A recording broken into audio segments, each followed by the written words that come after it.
Let's just assume that you just completed your internship and you want to prepare for the NEET MDS. You want that deemed university, you want that government college, you want the branch of your choice, you want that perfect seat. So this video is for you. Hi, my name is Dr. Pravit Patel. I got an All India rank of 248 in the NEET MDS 2024. So I took a proper drop after my internship. I was not going to any clinics to do or doing any jobs. I was just studying at my home, and that's how I did it. So this video will answer your 3 questions. Number 1, how many days you should give to a particular subject. Number 2, what should be the daily timetable that you should follow in the initial and in the end phase. And number 3, some important points that you should know to ace your exam. So without wasting any time, let's begin. First, let's decide how many days we should give to every subject. See, there are multiple subjects, at least 19-20 subjects you have. Some are tough, some are small, some are lengthy, some are volatile. So you need to categorize them accordingly. See, I categorized them and just gave them certain days. I gave them days so as to set a deadline that I have to complete it before these many days. If you are not setting a deadline, you won't be able to complete the subjects till the end. So give them a deadline. So how I arrange them, see, for the clinical subject, that is your final year subjects, I gave dental materials 12 days, oral path, oral medicine and radiology, I coupled them because they come together in the exam, 15 days, pedo 7 days, ortho 10, prostho 15. See, prostho is a big subject. It consists of CD, FPD and RPD, so you need to give a lot of time. So I gave prostho 15 days, cons 7 days, endo 7 days. See, cons and endo also combined is a big subject, so you need to give at least 15 days. OS 9 days. Public health dentistry. Public health dentistry is a lengthy subject and a volatile one. You need to give a lot of time, 9 days. Perio is a vast subject but quite an easy one. Still you need to give a lot of time, so 9 days. So this amounts to about 100 days. Then moving on to the basic subjects, that is anatomy 10 days, biochemistry 7 days. Biochemistry is a volatile subject, you need to give 7 days at least. Physio 10 days. Physio is a lengthy subject, you need to give 10 days. Dental anatomy and dental histology. See, dental anatomy is an easier subject when compared to dental histology, but combined they will take approx 10 days. General pathology. General pathology is a small subject, 6 days is must. Micro is a lengthy and volatile subject, you need to give a lot of time to it, so 10 days is enough. Now pharmacology. See, pharmacology is the biggest of them all.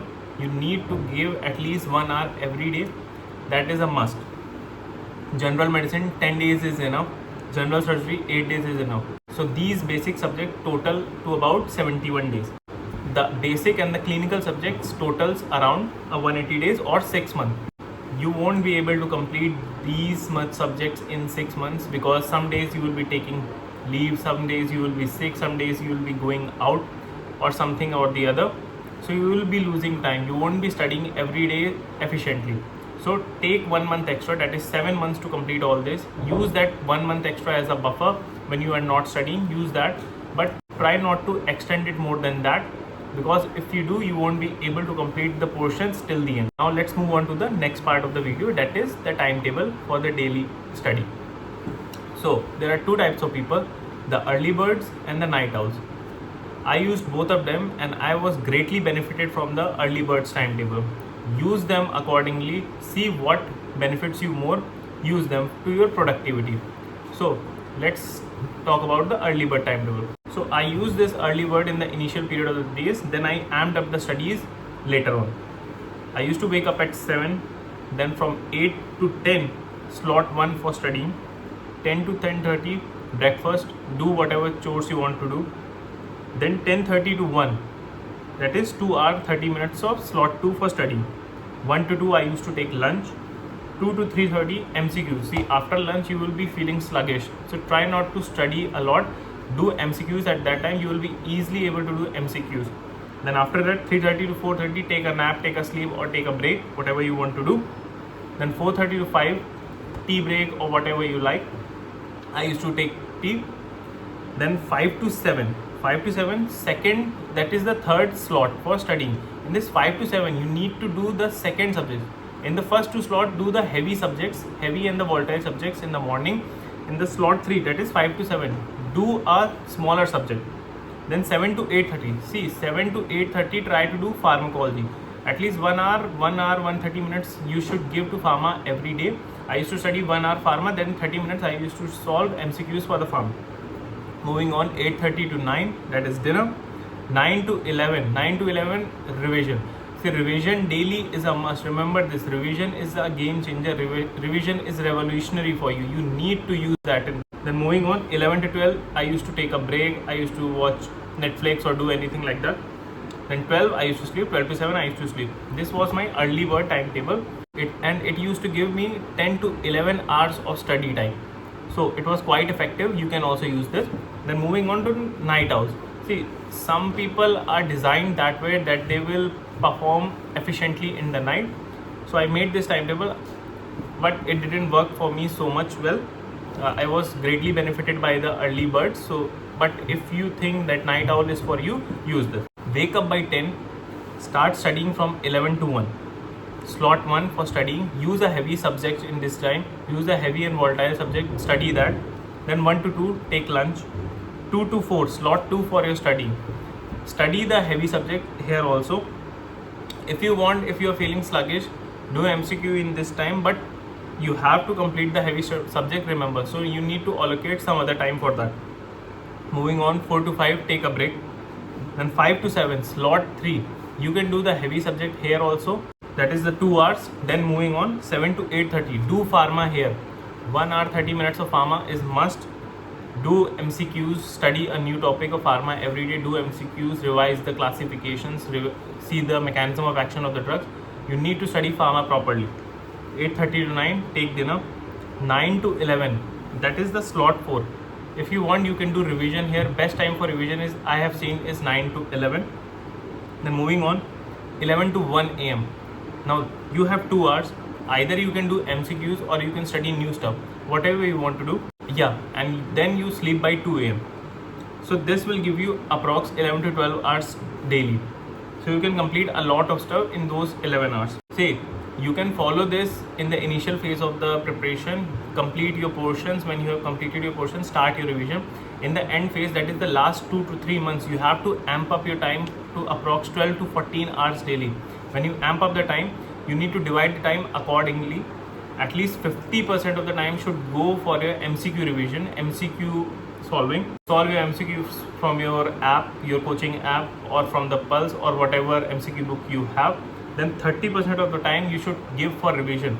30% of the time you should give for revision. I'll make a separate video for revision. Then remaining 20% of time, give that time for new stuff.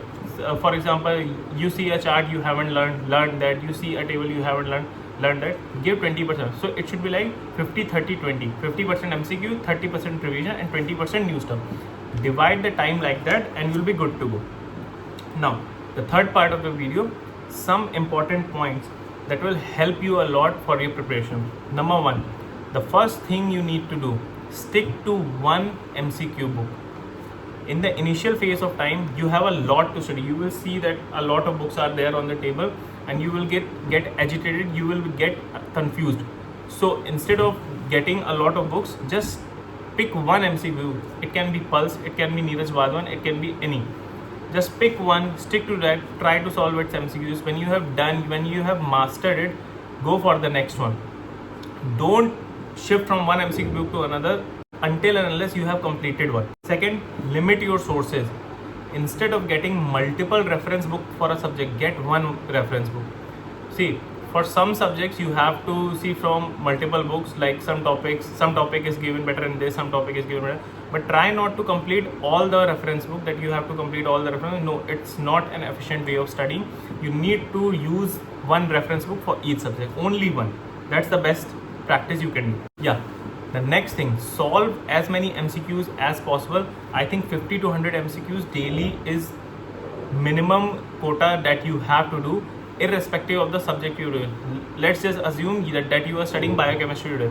So try to solve at least 50 to 100 MCQs of biochemistry today. You are studying pharma in the evening. and try to solve at least 25 to 50 MCQs of pharma daily. So that's how you should practice MCQs efficiently. Pharma daily is a must. Pharma is a really vast subject and you have to complete it in time, else you won't remember it. It's a volatile subject, you need to revise it multiple times. Next, avoid overdoing things. If you feel like that you are having a burnout or your brain is fogging up, take a break, take a 10-15 minutes break, then start studying later on. If you think you won't be able to study for the day, take a break for the day, study from the next day.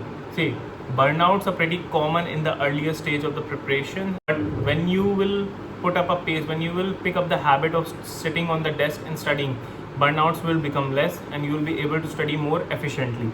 Try to use sticky notes. See, sticky notes are a revolutionary tool. You have to use them. I use them, sticky notes. See, I have stuck them all here. It used to reinforce my memory and that helped me a lot. So use sticky notes to your advantage. Last but definitely not the least, revision. Revision is a must. You need to give 2 hours of time daily. I'll put up a separate video how to do effective revision. So stay tuned. Yeah.